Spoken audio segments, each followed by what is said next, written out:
ICC এগুলো কি শুরু করছে ভাই? আইসিসি তো নিজেই স্বীকার করছিল যে আমরা বাংলাদেশের ক্রিকেট টিমের ওই রকম নিরাপত্তা দিতে পারবো না। তো তাহলে তো ওদের দায়িত্বের মধ্যে পড়ে যায় যে দায়িত্ব আমাদের তো একটা দায়িত্ব আছে। বাংলাদেশ ক্রিকেট টিম যেহেতু টি-20 বিশ্বকাপ খেলবে, আমরা বাংলাদেশে ওইরকম নিরাপত্তা দিতে পারতেছি না। তোমাদের যেগুলো ম্যাচ আছে সেগুলো তোমরা শ্রীলঙ্কায় খেলো। এটা তো দায়িত্বের মধ্যেই পড়ে।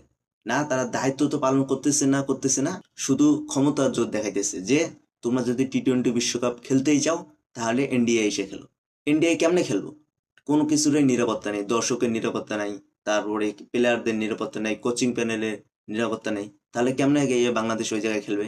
বাংলাদেশ ক্রিকেট বোর্ড এখনো তাদের সিদ্ধান্তর মধ্যে অটল আছে যে আমরা যদি টি-20 বিশ্বকাপ খেলতেই চাই তাহলে আমরা শ্রীলঙ্কায় খেলবো। একটি ম্যাচেও আমরা ইন্ডিয়ার মধ্যে খেলবো না, ইন্ডিয়ার মধ্যে আমরা যাবও না।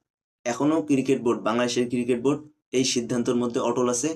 তার জন্য বাংলাদেশ ক্রিকেট বোর্ডকে স্যালুট জানি। তারপরেও যদি টি-20 বিশ্বকাপ খেলতেও না পারি তাও আমরা ইন্ডিয়ার মধ্যে যাব না।